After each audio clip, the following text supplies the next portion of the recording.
good? Mm-hmm. Alright. So, throughout our lifetimes, we've seen a lot of celebrity deaths happen in our life, whether it's been like Prince, David Bowie, these are the recent ones. When we hear about something, we often want to learn, like, what happened, who did this, blah, blah, blah. And a lot of times that's clear-cut, but on other sides, sometimes the media can portray things wrong, the investigation can be conducted right, and there are things behind the scenes that we aren't aware of. And in this situation, I'm going to be dealing with probably the most controversial of these situations. I'm going to be talking about the death of Kurt Cobain. And my proposition is that Kurt Cobain's death was not a suicide. Now I want to clarify something really quick. A lot of times when people bring up this argument, it's not about Kurt Cobain didn't commit suicide, it's about Courtney Love killed Kurt Cobain. I'd have to be here for like an hour in order to present all of the evidence that would suggest that, so I'm just talking about it not being a suicide, whether there was somebody in the room with him, whether he was being tampered, etc.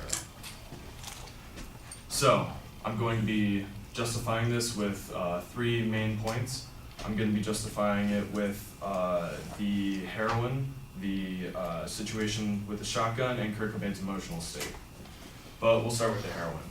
So when we look at the toxicology report, it showed that Kurt Cobain had 3 times the lethal dosage of heroin in his body of a severe heroin addict, 70 times the amount of a actual person. Like if one of us that I presume are heroin addicts were to just take heroin, 70 times the lethal dosage is what he had in his bloodstream.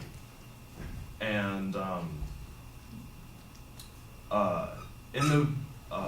in the movie that I'm quoting, Soaked with Bleach, the lead person, Tom Grant, who is a private investigator and former LAPD sheriff, was talking about how this is extremely, extremely well. He had one person called Maxwell Wallace, an investigative journalist, do some research and said that he has never found that there was that much heroin in someone's bloodstream to find them unconscious. Now, again, it's popular belief that Kurt Cobain killed himself by a shotgun shot to the head, in his mouth, and to the back of the spinal cord.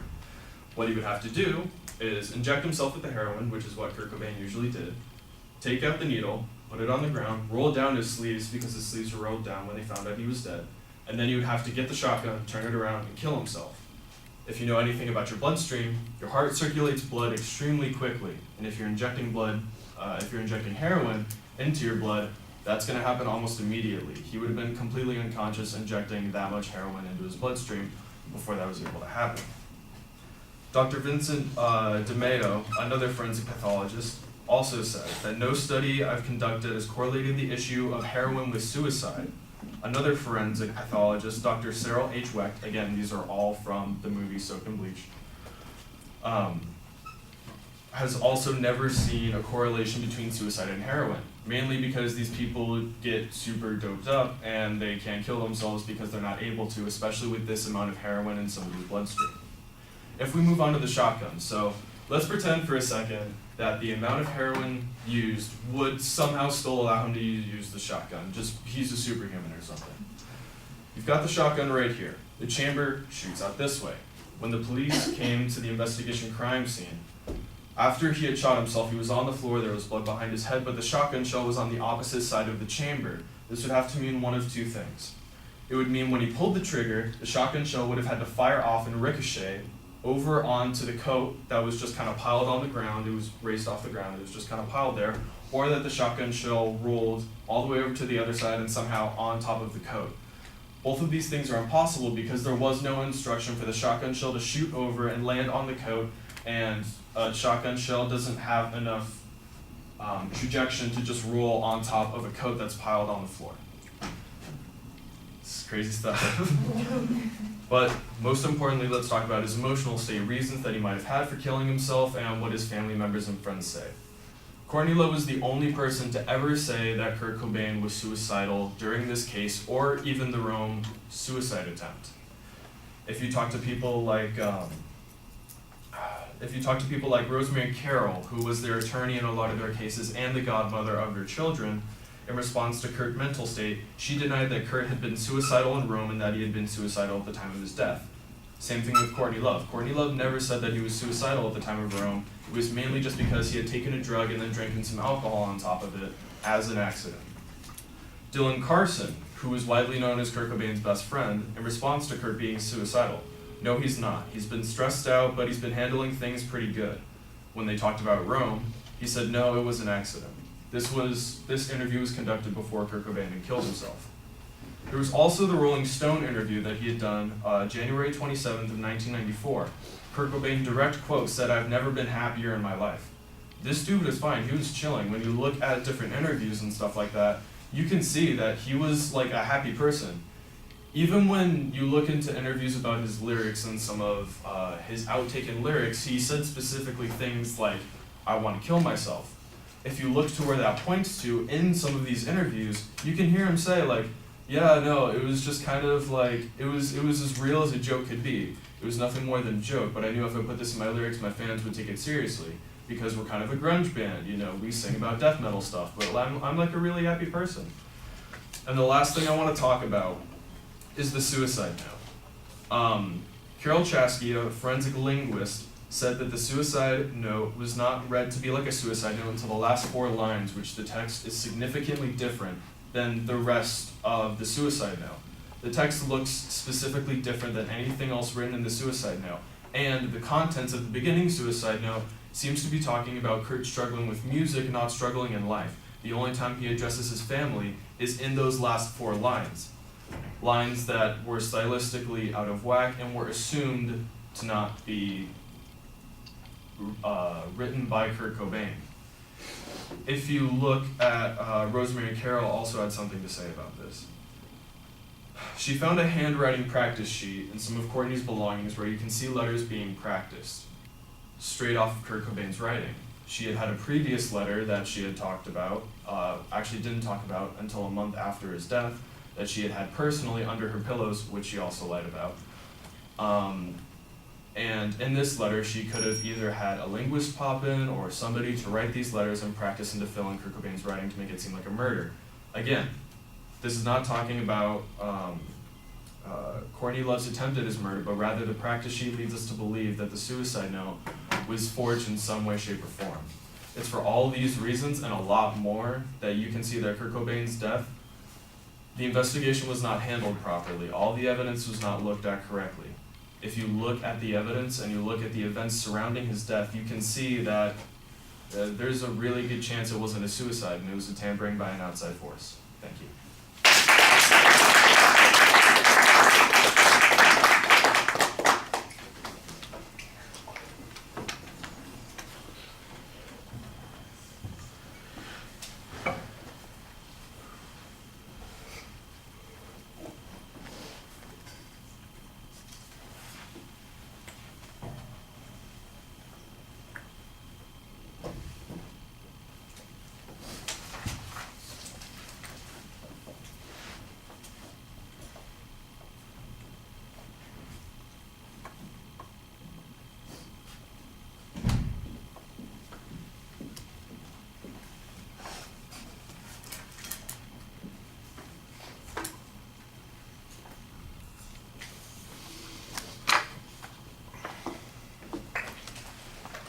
All right, the proposition's put very clear at the beginning of the speech. You preview the contents, but basically it's just a topic. There's not a claim for any of those things. It's, heroin, shotgun, emotional state. Well, what about those things? You want declarative sentences for those particular points.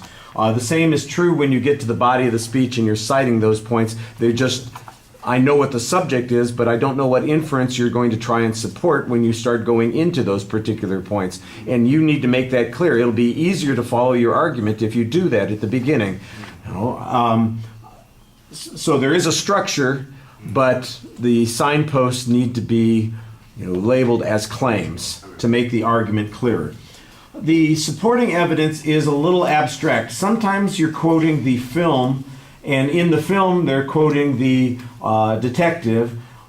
Outside of that, though, most of the citations are a little bit vague. I've got the best friend being quoted, somebody who's the attorney for the family being quoted, but I don't know where those quotes are located, and They're all from the movie and they have timestamps. Okay, so everything is from the movie, and that's going to be a potential problem, because when you're relying on a single source, that makes the argument more vulnerable to criticism. Well, we'll just let the respondent deal with that issue. I think that you probably needed to dig a little bit deeper so you could get that information. And by the way, it also sounds like a lot of these things are being paraphrased instead of directly quoted. Yeah. And that's also a little bit problematic. The second point, well, both the first and the second point and the third point rely on some kind of speculative interpretation of the evidence that's being presented. Sometimes the conclusion that's being presented is an interesting idea, but the factual data that you're talking about needs to be, like I said, I think part of it's dependent on the source that you're using here, that makes it a little bit problematic. And you end up quoting the theory, or at least citing the theory of the filmmaker in this particular point, and not necessarily, for instance, somebody who is expert on this particular point. For example, you've got the one guy you mentioned, Tom Grant. Grant? Yeah.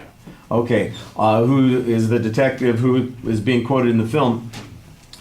If it's Grant who's saying these things about the shotgun shell, for instance, then that should be a direct quote to him, and then we can evaluate his credibility a little bit on that particular point. On the heroin issue, there are a couple of studies that are referred to, but again, those studies are being cited, or the authorities that are being quoted inside the film. They don't cite the specific studies. I'm not an expert on heroin use, so I don't know. But my first question that popped into my head, so if he's got 70 times the amount of heroin that would lead to his death, or at least 3 times the amount of heroin that would lead to his death, why isn't he already dead? That's a great question. And I'm going, that sounds to me like there's an inconsistency in the theory that's going on here, that he couldn't have done those kinds of things. I suspect that,